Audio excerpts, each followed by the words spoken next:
Welcome to another episode of How It Happened. We have with us here for part 2, Brother George, Thomas George, and he will be continuing his story from the last episode. So, Brother George, let's see if we can pick up where we left off. So, you were supposed to be telling us about your journey to eldership. So, go ahead and tell us about it. How did you become an elder? Tell us, just summarize that journey first. When I moved from St. Lucia to Miami in I think it was March 1993, I began attending a church in Opoloka SDA Church. Right. I think I spent about a year there, and then I moved to Coconut Grove. It was Lorena. I don't know if you ever met her. Yes, I am. Lorena Wilson, she introduced me to Coconut Grove Church, and I began coming down here. We spent number of years here. I was not an elder in St. Lucia, but when I came up here and I began to interact, I began to work at the church in Coconut Grove. Yes. Elder Davis, Jim Davis, he was the elder and the pastor at the time. Oh, wow. It was through him that really I became an elder. He was the one that really helped me to become an elder. He gave me a lot of preaching materials to go home and study and read. And because of all his effort, he had me he encouraged me to become an elder. So that was, I think, I don't know, maybe 1999 or something so. Awesome. Yes, beautiful, beautiful. Awesome. How has it been being an elder? What has your experience been like? It's a lot of responsibility. As you know, it's a lot of meetings and sacrifices and time consumed. But it is something that has helped me a lot because I have been given a lot of privilege to speak, to preach. Yes. And as an elder, you have to keep on studying your stuff. Yes, you do. You have to keep up to date, with the scriptures and whatever else, the events in the world. Yes. So that has helped me in that aspect, And now I'm able to put words together. Right. and face. And in St. Lucia, I was never able to face a crowd, maybe 9, 10, 15. I was not able to face a crowd. But up here, it doesn't matter how big the crowd is, the audience, the church. I stand and I perform like it's only 2 individuals. So being an elder helped me a lot in that way. Amen, amen. And that is what happened when you come up in a church and you are an active member of the church. It grooms you and you find yourself growing in a lot of areas. Now, talking about areas, there is one area that we have not touched, Elder George. Family. How about telling us a little about your family? I met my wife in a very, very interesting way. I met her through her mom. I met her mom first, and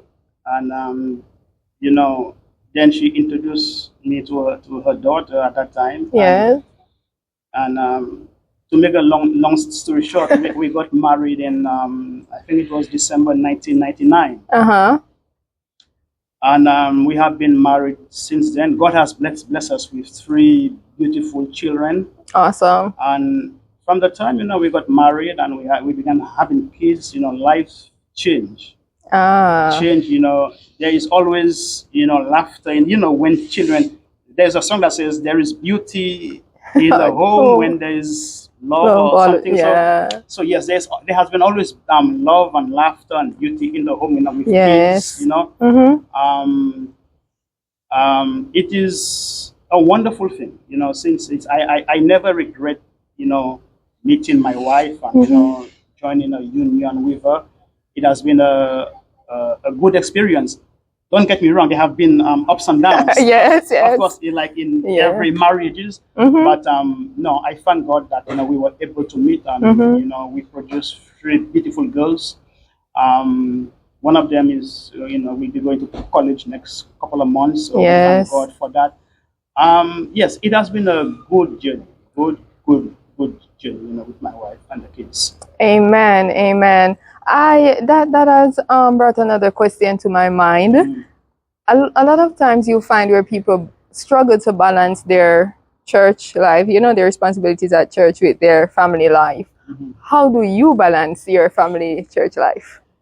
It is that part is tough. Mm-hmm. It is tough because, oh man, there was a point like Wednesday evening or Tuesday evening, Sabbath.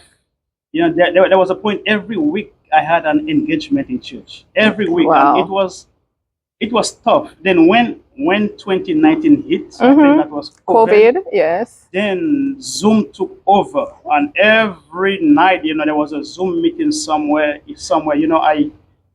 I get myself engaged in more than one churches, and if one is not calling me here, the other one is calling me over there. So I find myself many times I should be spending with my kids and my wife. I'm always on the Zoom call, or I'm always in a meeting. So that kind of interfere a little bit.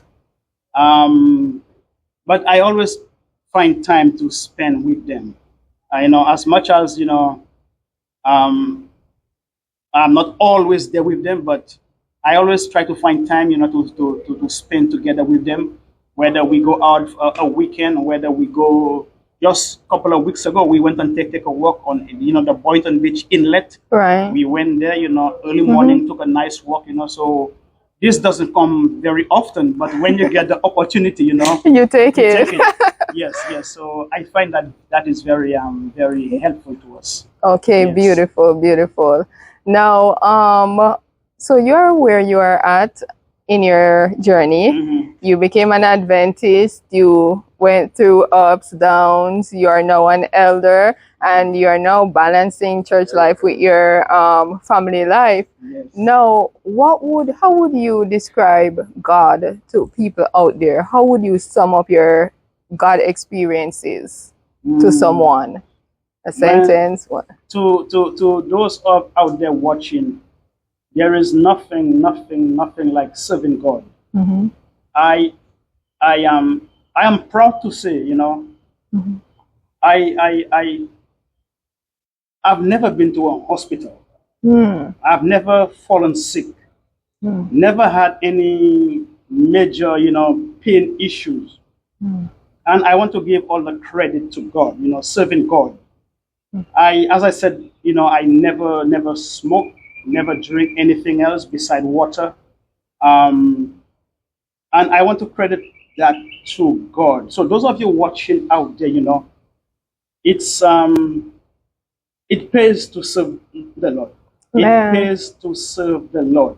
When I go back to St. Lucia, I was just there about a month ago. When I see people who went to school together with me, we are in the very same age group. You will not believe, how they look compared to how I look. Yeah. Nobody will believe my age. But when I see my peers that I went to school with, they look much older than me. Wow. And I want to give God all the credit, for that. So it definitely pays to serve the Lord. Amen. It pays to serve the Lord. Thank you so much, Elder George, for coming in and sharing your testimony with us. I'm very grateful for it, and I am so glad for the tips that you gave us, right? And thank you all for watching one more time. See you next time on How It Happened.